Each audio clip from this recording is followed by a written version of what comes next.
basura, mga pekeng balita agad mabubura. Mga troll farm, malamang susuko na, dahil kami ang bebenga, humanda ka na. Mga makachina, benga, benga. Mga fake news, benga, benga. Salbahing dedes, benga, benga.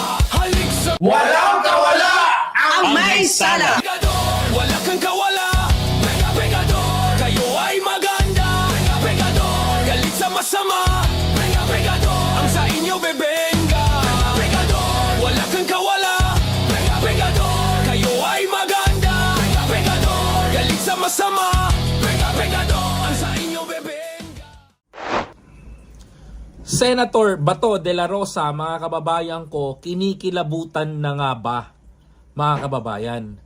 Isa pong matinding kahaharapin ni Senator Bato de la Rosa yung mga ganitong aksyon at pahayag ni former Senator Antonio Sani Trillanes IV, mga kababayan. Matindi ho ang kanyang pahayag na binitawan kamakailan lamang, sapagkat mga kapatid ay tila ho ba ay hindi ho ito isang banta, mga kababayan ko. Ito ho ay isang gagawin o unang hakbang na gagawin kay Senator Bato de la Rosa. Sa isang panayam ni former Senator Antonio Sani Trillanes IV sa Vilyonaryo News Channel, sinabi niya dito, mga kababayan ko, ang mga gagawin niya kapag hindi pa pumasok ng duty si Bato, mga kababayan. Ayun ho ang pinakamatindi, mga kababayan ko. Abay, biruin mo. For example, sinasabihan ni Sani na si Bato ay magtrabaho na, pumasok na. Dahil ito, partida, hindi pa nakaupo sa pwesto itong si Trillanes, pero matindi ho, mga kababayan ko, ang kanyang sinasabi. Ano nga ho ba ito? Pakinggan nyo ho itong video na to, mga kababayan ko. Mas mauunawaan nyo yung point of view ni Sani Trillanes, mga kababayan. No? Ito ho, pakinggan nyo mabuti. Itong si Senator Bato de la Rosa is still MIA sa Senado. Hindi pa din nakukumpirma kung meron na nga ba o walang arrest warrant from the ICC. Pero nakikita natin siya on social media. Ano pong komento niyo dito? Ayan, panoorin nyo yung komento ni Sani Trillanes, Kasi ho, ito hong taong bayan, ito hong pati ho ang mga media, nagtataka na ho. Dahil tila ho ba, mga kababayan ko, nagiging pensyonado ng gobyerno itong si Senator Bato. Sapagkat, mga kababayan, hindi ho pumapasok ng Senado ho ito, abay sumasahod, mga kababayan ko. Pag ganyan ho, ibig ho sabihin yan, mga kapatid, kailangan may gawin tayo dyan. Sayang naman ho ang tax ng buwis ng taong bayan, mga kababayan ko, na kahit nagbabayad po ng tax at buwis sa mga tangina nyo. Tama ba ako doon? Mga didilis, kahit na kayo nagbabayad kayo ng buwis ng mga inang-ina nyo. Tama ba ako? Mga dilis. Tama ba ako sinasabi ko? Kasi kung kayo lang nga nagbabayad ng buwis, kahit umabsent yung tao, pwede. Pero nagbabayad kami mga taxpayer kasi, kami. Kayo, buwis kayo ng ina nyo. Diba? Pasakit pa kayo sa mundo, mga dilis. Kaya dapat mga DDS, kundinahin nyo rin ito. Ayaw nyo sa kurap, diba? Ayaw nyo sa magnanakaw. Ayaw nyo sa mamamatay tao. Sabi nyo, transparency kayo. Eto, bakit ito? Diba? Kung hindi pumapasok ng Senado, ayaw magtrabaho. Diba? Ano sabi ni Sani Trillanes? Papartidahan na namin kayo. Hindi pa nakaupong senador yan. Hindi pa nakaupong presidente yan. O maging vice, maging mayor. Pero may tira na kaagad. Bakit? Kaya alam mo, bilibaw ka dyan kay Sani. Kaya kinatatakutan Kinatatakutan ng mga daily senators yan. Bakit, mga kababayan ko? Tignan nyo mabuti. Pagka natapos itong regular session na ito sa June, sa July po at hindi pa rin siya mag-a-appear, magpa-file po ako ng ethics case para ma-expel siya dahil hindi siya pumapasok. Papailan ni former Senator Trillanes itong si Bato ng ethics complaint, mga kababayan ko. Bakit? Ba't po nagpa-file ng ethics complaint, mga kababayan? Ano ba ang example ng ethics complaint, mga kapatid? Pina-file ho yan, mga kababayan, kapag ho ang isang individual ay hindi ho pumapasok sa Senado. Ngayon, parang ganito yan. Kung papansin ninyo, tama ba ako, Heb? Sa kumpanya, yung mga nag-aawol. Diba? Tama ba ako? Yung mga nag-aawol. Hindi ka paliwanag mo nga dito yung tungkol sa awol. Ikaw galing ka sa corporate. Ako di ako galing corporate eh. Oh. Oh, yan. Para may galing tayo sa corporate. Oh. Grabe naman yung mukha mo. Dinosaur. Mukha kung ano may gamay dahil. But in regards sa awol, absent without leave, usually yung nangyari 3 to 4 days na hindi pumapasok ang isang empleyado. Okay. Kapag ganun ang usapan, automatic yan dapat ini-issue na yan ng NTE. Notice to explain ba't di ka pumapasok, ano nangyari. Pag hindi ka pag walang wala pa rin, NTE, automatic terminate na. terminate. Oo. Pero sa Senado kasi, ethics ethics complaint. Ethics complaint. So unethical yung kung walang unethical yung abandon mo Oo. doon sa opisina mo. Hindi mo na nagagampanan yung trabaho mo bilang mo. senador. Abandonment of duty na yun eh. Oo. Okay. Doon papasok. So tama si Sunny. Yes. Na sinasabi niya dito na kailangan patawan na to si Bato ng ethics complaint. Hanggang nagbigay pa ka ng palugit hanggang July eh. Binigyan pa ng palugit ka mo. Oo, di ba? Ako hindi na ako bibigyan ng palugit eh. Anyway, Diba? maraming salamat. Thank you. Yeah. Buti na lang may one call friend tayo na galing corporate kasi magandang may malaman kayo. So ganyan parehas sa empleyado. Ngayon, si Bato dahil halal ng bayan yan, supposed to be dapat talaga nagtatrabaho siya sa Senado. Mga kabayan ko, it's a privilege na ihalal ka ng Pilipino bilang senador pero gawin mo yung trabaho mo. As a senator, tama ba ako mga kababayan ko? Ngayon, mga kababayan ko, si Sunny na hindi naman nakaupo sa anumang posisyon sa gobyerno, kayang gawin to kay Bato. Actually, kaya rin natin patawan si Bato ng tayong mga Pilipino ng ethics complaint si Senator Bato de la Rosa Filean natin ng cases. 'Di ba? Ito naman kay Sunny, matibay din to.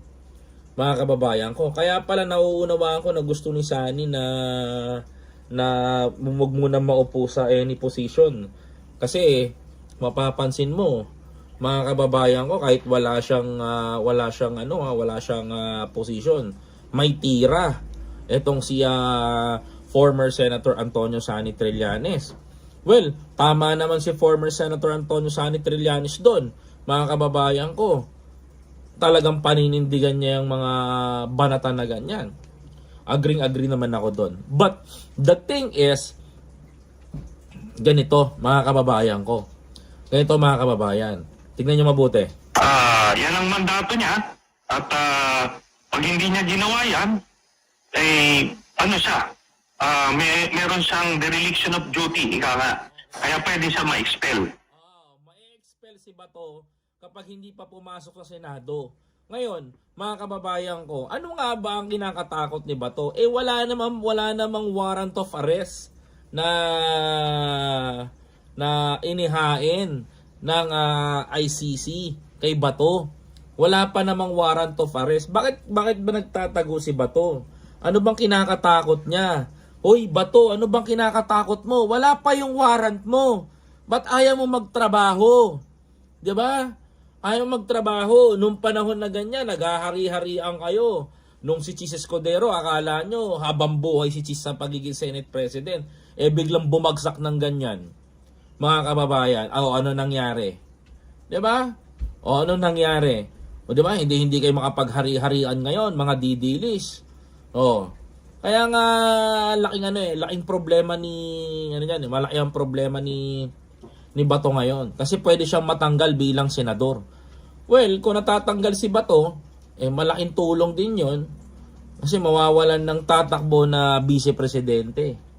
Si Bato nangangarap din mag-vice-presidente kasi pangarap niya na maging vice president dilis 'di ba?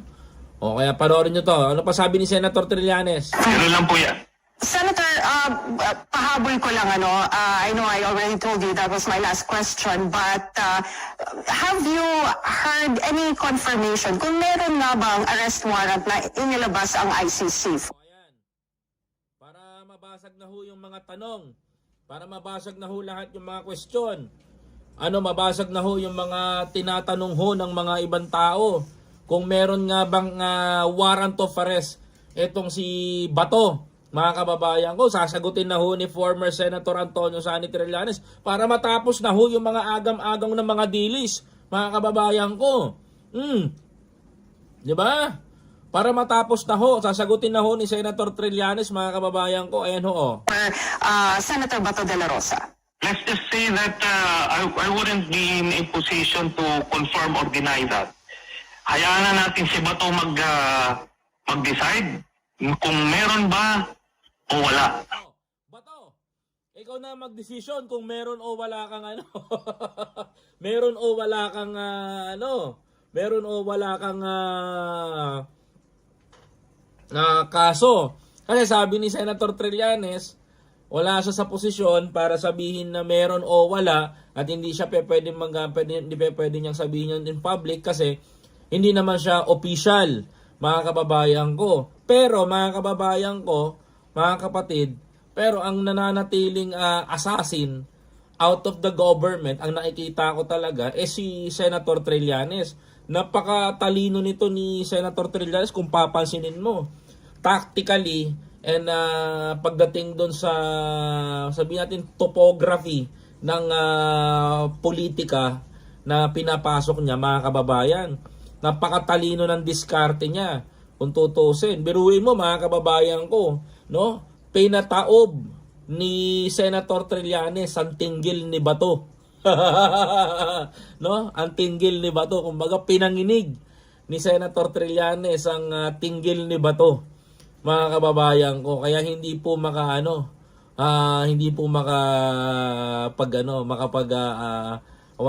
makapasok si Bato.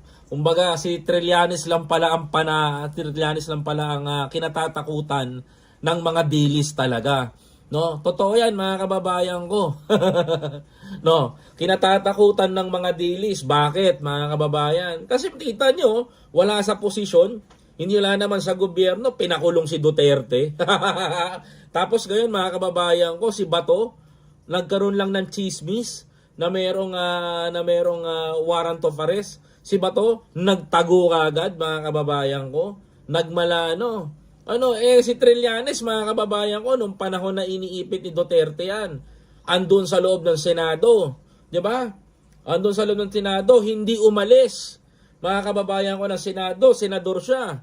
Mga kababayan ko, hinarap niya yung mga patong-patong na pagpapahirap ng mga Duterte sa kanya. Ito, matapang. Yung mga Duterte, duwag. Di ba? Parehas kayong di ba? Mga duwag. Kaya tandaan ninyo, matalino si Sani Trillanes. Parehas naman na PMA yung mga yan. Pero bakit itong si Bato, mga kababayan ko, laki ng takot, laki ng ninig kay Sani. No, bakit? Kasi nga mga kababayan ko, may tulog talaga siya. Di ba? Kaya mahirap pong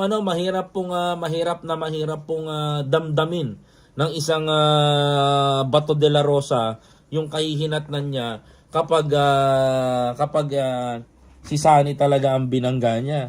Kasi sabi ko nga sa inyo si Sani pananagutin niya talaga ang dapat panagutin. Kasi gusto niyang managot yung mga kumitil ng buhay ng mga Pilipino. Kasi gusto niya na mapanagot ito. Kaya mga kababayan ko, ganito na lang ang galit ni Sani, hindi lang doon sa mga ginagawa sa mga ordinaryong Pilipino.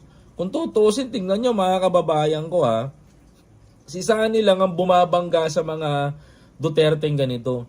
Kumbaga, the worst nightmare ng mga Duterte is si Sani, mga kababayan ko. Hindi nila matanggap, mga kababayan ko, na in just one click, nasabi ni Sani na pag bumaba si Digong, papakulong ko siya, pinakulong nga talaga ni Sani Trillanes. and the perfect timing, mga kababayan ko. O, di ba? O, tuloy, mga kapatid. Di ba? Kung walang warrant, sabi ng mga government agencies, wala. Therefore, you don't have any reason to be absent. Oo, ganun talaga. There is no reason na magkaroon ka ng absent. O, so, kung sa makatuwid, wala namang warrant to para si Bato. Ang katotohanan nito, mga kababayan ko, tinakot siya ni Ombudsman, nagtago, mga kababayan. Ngayon, tinatawanan siya nila Ombudsman ng mga tao doon na ang matatapang na ayan na nangyari. Di ba? Panay ka satsat, sabi ka ng sabi, come on, Mr. Trillanes, make my day. ICC ka ng ICC. O, sumama ka pa magposas. O ngayon, nasa na? Nung nilabasan ng warrant, ba't hindi sa sinamahan na nawala siya nawala siyang parang bula.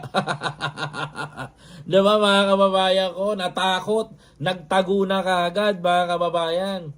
Sabi ko naman sa inyo, huwag niyong hahamunin mga kababayan ko si Trillanes sa tuwid ng isip ng tao na yan.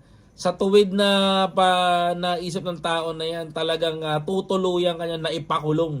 Ganun kalakas si Sunny Trillanes, mga kababayan ko. Diba? O, tuloy. Tapos nagpapakita pa siya sa social media. Ibig sabihin, pwede naman palang lumabas. Ba't hindi ka pumapasok? So yun po ang aabangan natin. Hayaan na natin siyang mag-isip na malalim kung meron nga bang warrant o wala. Do you have any message for Senator Bato de la Rosa, Senator Sunny?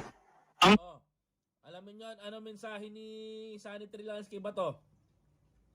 Ito na, ano ang mensahe ni Sunny? Message ko sa kanya para lang mapayapa yung kanyang pag-iisip. Mag-surrender na siya at samahan na lang niya si Digong doon sa dahig. Mag-surrender na lang daw si Bato at samahan niya na si Digong doon sa dahig. Well, mga kababayan ko, ang galing ng sinabi ni Senator Sunny dito. Gusto ko yan. Gusto ko yung tirada niya na yan, mga kababayan ko. Kasi sila naman talagang dalawa yung magkasabwat kaya nangamatay yung libo-libong mga Pilipino. Ganoon na lang po yan. At least may kakwentuhan si Duterte. O ano, mga dilis, magpasalamat kayo, mabait si Sunny Trillanes. Bibigyan ng kakwentuhan ni Sunny Trillanes yung tatay niyong karton. Oh, di ba mga dilis? Ayaw nyo ba nun? Bibigyan ni Sunny Trillanes yung tatay nyo ng kakwentuhan. Tagaluto ng munggo, di ba? Nag-practice na nga si Bato mag-ihaw ng mga ng tuna. Ayaw nyo pa ba nun? Bibigyan na ni Trillanes ng kakwentuhan ng tatay nyo after more than 6 months, mga kababayan. Oh. Kaya mga dilis, magpasalamat kayo. Mabait pa si Sunny Trillanes sa inyo. Di ba? Oh, mag-surrender ka na lang daw, Senator Bato. Samahan mo na yung tatay nyo. Panay kayo sabi ng sabi. Sasamahan nyo si tatay nyo, sasamahan nyo. O kaya na, pagkakataon sumama, ba't ayaw mo umalis ng bansa? Punta na sa Netherlands, di ba? Mga kababayan ko, punta na sa Netherlands. Ang tatagal nyo pang umuste, di ba? Mga dilis, punta na sa Netherlands. Kailangan ng tatay nyo ng kakwentuhan. Kailangan ng tatay niyo si Digong, si Bato, mga kababayan ko. Kaya nga may kante. Kung kailangan mo, Bato. Di ba? Mga kababayan ko, kailangan ni Bato na kailangan ni Duterte ng bato, mga kababayan. At si Bato ay papunta na ng Netherlands. O, di ba? Sa oras nagiyang na yung tatay nyo, kailangan niya si Bato. Oh! Kailangan si Senator Bato, di ba?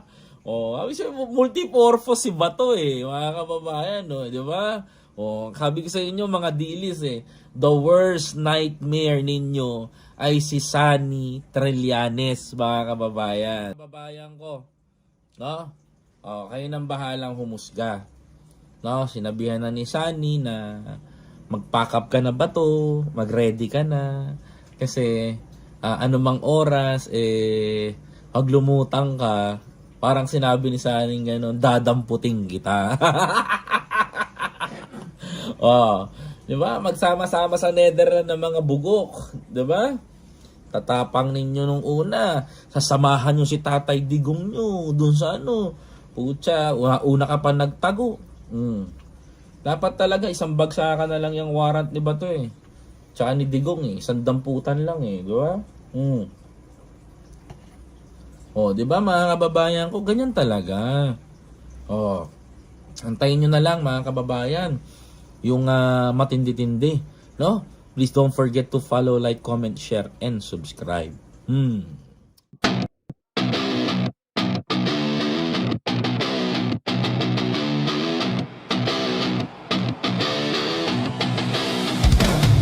Hey!